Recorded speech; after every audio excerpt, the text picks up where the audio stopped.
Hey Reefers! I'm thrilled to kick off my reef tank journey with you. If you're thinking about starting your own saltwater aquarium, this video is for you. I'll guide you step by step through everything I did, learned, and the things I wish I had known from the start. Now, let's dive in. Why a reef tank? A reef tank brings the ocean's beauty into your home, showcasing vibrant corals and exotic marine life. Unlike regular aquariums, it creates a living ecosystem where every creature plays a role. It's not just for looks. Reef tanks teach patience, responsibility, and even marine science. Watching corals grow and fish interact is both relaxing and rewarding. They're like underwater gardens that change and evolve over time. Reef tanks also challenge you to maintain balance in water chemistry, lighting, and flow. It is a hobby that's artistic, technical, and deeply satisfying. Plus, there's nothing like waking up to a slice of reef glowing in your room. If you want an aquarium that amazes and educates, a reef tank is the ultimate setup. The basics of reef tank. I myself started a reef tank with a 32-gallon all-in-one deep tank, which is perfect for beginners. All-in-one means that the filtration system is built into the back of the tank. It includes compartments for your return pump, filter media, and sometimes even space for a protein skimmer. It makes things in simpler and cleaner, especially if you don't want the hassle of external plumbing or a sump. In a reef tank, the key components are your live rock, which acts as natural biological filtration, and proper salt water mixed from RODI water and marine salt. You'll also need stronger reef lighting since corals rely on light like plants use the sun. Water flow is super important too. It keeps oxygen levels high and prevents detritus from settling. And of course, keeping your temperature stable with a heater and filtration running well are both essential for a healthy tank. In a deep tank like mine, you'll want to make sure lighting and flow reach all areas evenly. Freshwater versus salt water. A lot of people ask, should I start with freshwater or go straight into salt water? Well, freshwater aquariums are generally easier and cheaper to set up.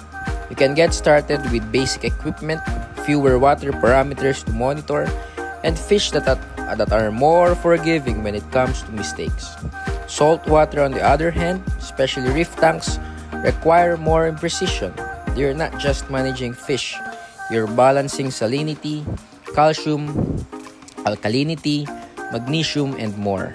But with that extra care comes entirely different level of beauty and biodiversity.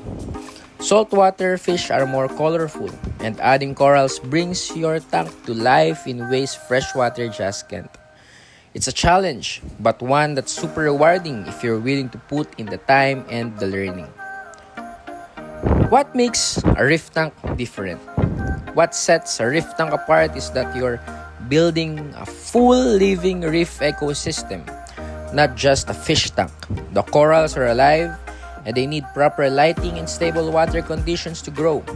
They come in different types like soft corals, long polyp stony corals, and the small polyp stony corals, each with their own care levels.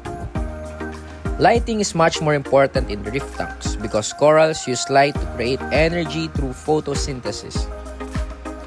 You'll also need strong water flow, not just for oxygen but mimic ocean currents that keep corals healthy. Filtration goes beyond just clearing waste.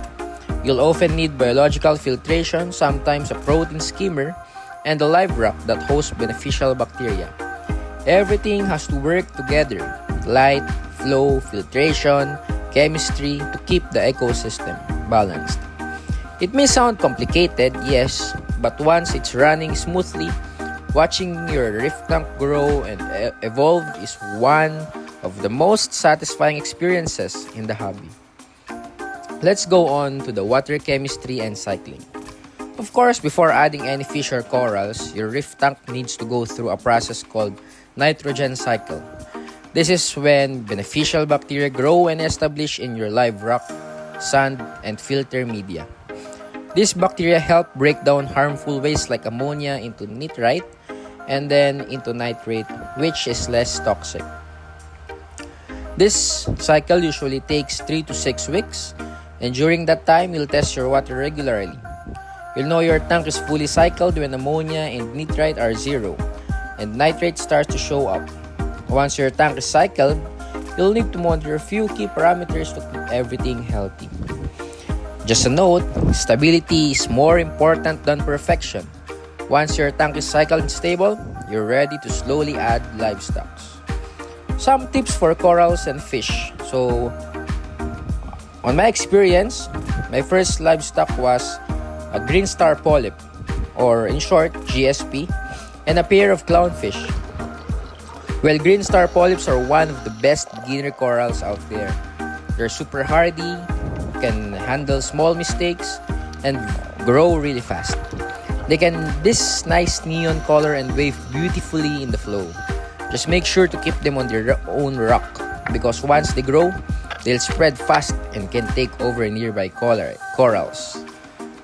Or for fish, clownfish are a classic choice. They're tough, colorful, and easy to care for. They adapt well to smaller tanks and, of course, generally peaceful. Especially if you get bonded pair, they also need a host, well, an anemone to thrive. For my compatibility tips, when adding more livestock, always do it slowly. And, one group at a time. Watch how your current fish and corals react. Sudden aggression or stress is a sign to pause. Number 2 will be stick to peaceful fish at first. Avoid aggressive species or fast swimmers that may stress out your existing fish. And for corals, start with soft corals or LPS before moving to a more sensitive SPS corals. Also make sure fish have different roles in the tank. For example, some stay near rocks, others swim mid-water. This helps reduce competition and aggression. Common beginner mistakes. If you are new to reef tanks, here are some of the most common mistakes that can cost you time, money, and even livestock. Number 1, rushing the cycle. Everyone's excited to add fish and corals right away. But skipping or rushing the cycling process needs 2 ammonia spikes, stressed fish, and of course, failure. Be patient, let the bacteria build up, and wait until your water is stable. Second will be overfeeding. It is easy to feed too much, especially when fish look hungry, but leftover food turns into waste, which spikes nitrate and phosphate levels, and that leads to algae problems fast. Feed small amounts and watch your nutrient levels. Third will be buying the wrong livestock. Not all fish and corals are beginner friendly. Some are aggressive, some need bigger tanks, and some need very specific conditions. Always do your research before buying. Don't just trust what the store says. Fourth, not testing your water. Reef tanks are all about stability. If they're not testing your parameters like salinity, temperature, pH, nitrate, and alkalinity, you won't know when things go wrong until it's too late. Test regularly, especially in the early stages. Skipping research or trusting hearsay. Relying too much on random advice or copying other tanks without understanding your own setup can backfire. Every tank is different. Know your equipment. Learn how things work and keep learning as you go. So that's it for today's video. I hope this helps you get started with your own reef tank journey. Got questions or experiences to share? Drop them in the comments below. I'd love to hear.